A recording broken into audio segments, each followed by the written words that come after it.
Hey, body image is such a challenging thing. If you're struggling with body image or any of the things that come from that, anxiety, social anxiety, eating disorders, body image is a tough one. And let's talk a little bit today about one approach to managing your body image that may not have occurred to you yet. If it has, then let me just help you with it a little bit, strengthen it up. Let's talk about mindfulness and body image.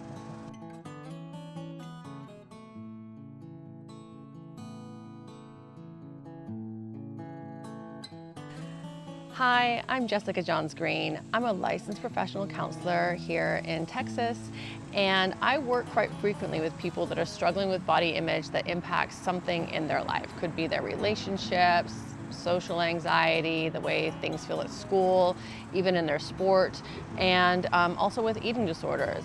So let's talk a bit about body image today. One of the big challenges I see with people who are struggling with their body image, and quite rightly they want to fix it. So maybe they've noticed, I think a certain way, I behave a certain way when it comes to my body, my food, and I want to stop that, I want to fix it, I don't want to feel that way, I don't want to think that way.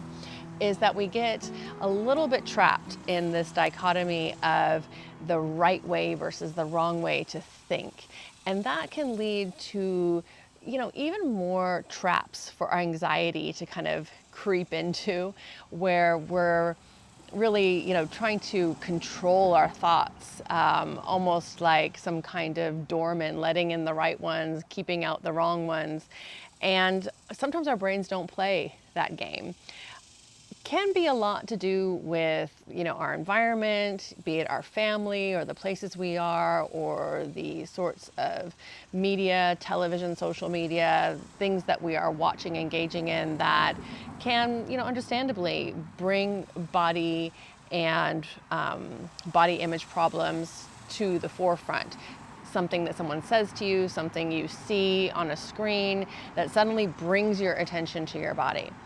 And what can happen internally is the mind will just, very quickly react. It's not even a conscious thing. I wouldn't even call it it's almost like just that thing, the body image thing that just crops up, or the part of us that is very invested in correcting the body or having the body feel or present in a certain way. It kind of crops up. And we can understandably get into a battle with this sort of body image part. Stop this, don't say that, let's think that instead. And I wouldn't say that's necessarily always bad. A lot of us are carrying beliefs about our body that we know are either untrue or unhelpful in some way, and it can be very useful to name those and to highlight them and say, no, this is not correct, or this is not helpful for me. But when we start to engage in that battle, we're becoming more and more conscious, more and more aware of the body image problem. And that can create a lot of tension, a lot of anxiety. Oh, look, this is wrong with me, I need to fix it. In fact, a very common thing that happens with any kind of problem that you're trying to address, either in therapy or on your own, is there's almost a blissful period of like, I'm faintly aware that there's a problem, but I don't know too much about it. And then as we start to look at it more, we feel that distress increase as we are aware of the problem. So it's almost like having, I don't know, like a dirty corner in your room, and you've just kind of been living with it. You don't really notice it. When you start to look at it, it becomes distressing then. Not just that it's there, but all the things you have to do to fix it. So that would be kind of maybe a common traditional kind of struggle that I notice a lot of people get into once they're trying to fix their body image. One thing that can feel a little bit foreign, but is very, very healthy as a way to address this struggle, is a more mindfulness-based approach. And don't let that word throw you off. It's not anything fancy. It's not anything actually too out of your depth or expertise. Mindfulness just means that we're noticing, we're observing how we're thinking, we're observing really everything equally, rather than clinging on to one thing, dismissing others, or becoming fixated on one aspect of our experience or another. And when I say your experience, I'm including your thoughts, your behaviors, everything like that. And from that point of observation, practicing a more compassionate approach. And what I mean by that is understanding that it's impossible to control our brains completely. There are going to be times that thoughts, ideas creep in or are presented to us, and if we become fixated on that, sometimes they gain power. And by being more mindful, we can sort of watch it come and watch it go without making it, oh no, look what I am doing, look what I'm doing wrong, or why is this a problem, why can't I stop it? A really important part of this is to recognize that this expectation we have that we should be maybe positive or happy or in love with our bodies at all time is extremely realistic, and I would say, potentially very toxic. I know that in the time that I've been practicing therapy with people who are struggling with body image, I've seen this rise of so-called body positivity. And although on the surface it sounds beautiful, yes, be positive about your body, let's not think negatively about it, it can be a giant trap, because we are almost then saying to ourselves, I'm not allowed to think certain ways, I'm not allowed to have certain ideas crop up in my mind, and if I do, then I'm not being positive and I'm not having a good body image. That's not necessarily true. Instead, there is a lot more to gain from realizing that how we feel about our appearance, our bodies, is going to subtly shift moment by moment, day by day. You may have periods of time where you feel that your body is fairly unproblematic, or that you feel really great about it, but that doesn't mean that it's going to stay stable that way forever. And that's not a bad thing if it changes. Many people have reported that they can feel a lot less distress about their body image once they realize that it's normal to have fluctuations in how we think about our bodies and how we feel about our bodies, that it's normal to sometimes feel great and sometimes not.